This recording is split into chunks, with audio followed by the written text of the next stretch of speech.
Today's question is, let A equal to 3 by 3 matrix. The first row is 1 0 0, second row is 0 alpha beta, and third row is 0 beta alpha. And determinant of 2A whole raised to power of 3, that is equal to 2 raised to power of 21, where alpha and beta are integers. Then find the value of alpha. So we need to find the value of alpha. And here what they said alpha beta are integers. That is the condition.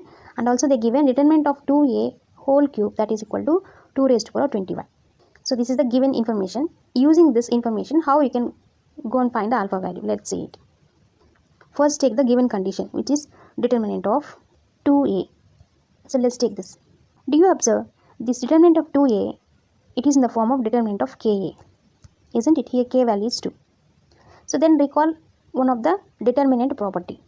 That is determinant of Ka, that is equal to K raised to power of n times determinant of A. Here n represents the order of the given matrix A. So given matrix order is 3 by 3, isn't it? So that means here n value is 3. This is the determinant property. So using this property, we can write this determinant of 2A as K raised to power of n. K is nothing but 2. So you just write 2 raised to power of n. So here n is nothing but 3. So let's write 2 raised to power of 3 times determinant of A. So determinant of 2A, we can write it as 2 raised to power of 3 times determinant of A. And the given information, they have a determinant 2A whole raised to power of 3. So that's why here also let's take cube on both sides. Then determinant of 2A whole raised to power of 3, that is equal to 2 raised to power of 3 times 3, which is 2 raised to power of 3 times 3 is nothing but 2 raised to power of 9 times determinant of A whole raised to power of 3.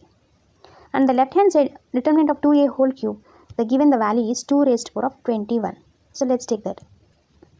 That is equal to 2 raised to power of 9 times determinant of whole cube.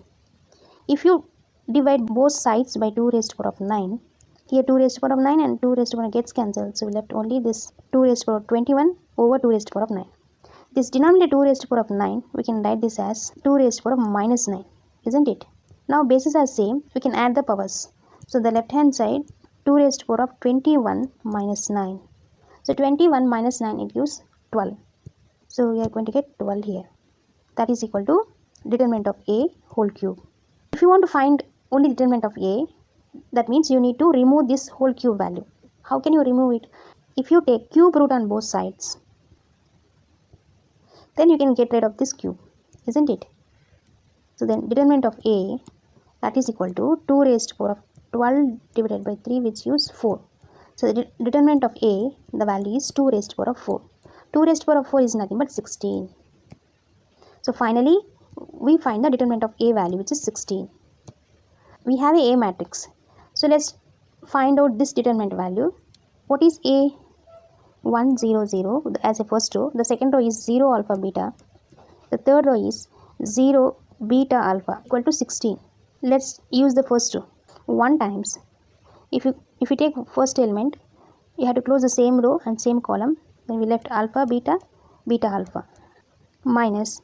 Now we are taking second element. 0 times anything is 0 only. And if we take third element, here also we have 0. 0 times anything is 0 only. So these all values is going to get 0. So that is equal to 16. So now do cross multiply. Alpha times alpha, alpha power 2 minus beta power 2. This alpha power 2 minus beta power 2, it is in the form of a square minus b square. So this we can write it as a plus b times a minus b. That means alpha plus beta times alpha minus beta. That is equal to 16. The left hand side we convert in terms of a product of two numbers. Same like that 16 also we need to convert in terms of a two numbers. So how can you convert into two numbers? For that you need to find the factors of 16. What are the factors of 16? 1 times 16 is 16. Then 2 times 8 is 16. Then 3 is not possible. Then 4 times 4 is 16. Let's take this as first case. This is second case. And this is third case. So let's find for the first case. Alpha plus beta times alpha minus beta. We are solving case 1, which is 1 times 16. Here alpha plus beta always greater than alpha minus beta, isn't it? The plus value is always greater than negative value. So that's why this alpha plus beta is the greatest one. So that's why you should take alpha plus beta as 16. Alpha plus beta as 16. Then alpha minus beta as 1. If you add these two, plus beta minus beta gets cancelled, so 2 alpha equal to 17, and alpha value is 17 over 2. So it is not an integer, it is a rational number.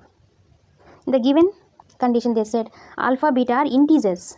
So what are the integers? Integers are negative numbers, 0 and positive numbers. So here we don't have this, this is the rational number, it is not an integer, so that's why the first case is invalid. So we should not take this. Let's go for the second case. Alpha plus beta times alpha minus beta, that is equal to 2 times 8. So obviously plus value is greater than minus value, that means alpha plus beta the value is 8, alpha minus beta the value is 2. So after adding, then you are going to get 2 alpha equal to 10, alpha equal to 5. So 5 is a integer, so the alpha value is 5. So this case is valid. Let's check the third condition. Alpha plus beta times alpha minus beta, that is equal to 4 times 4. Alpha plus beta value, if you consider as 4, then here alpha minus beta also 4. Then here we are going to get alpha as 4. That's it.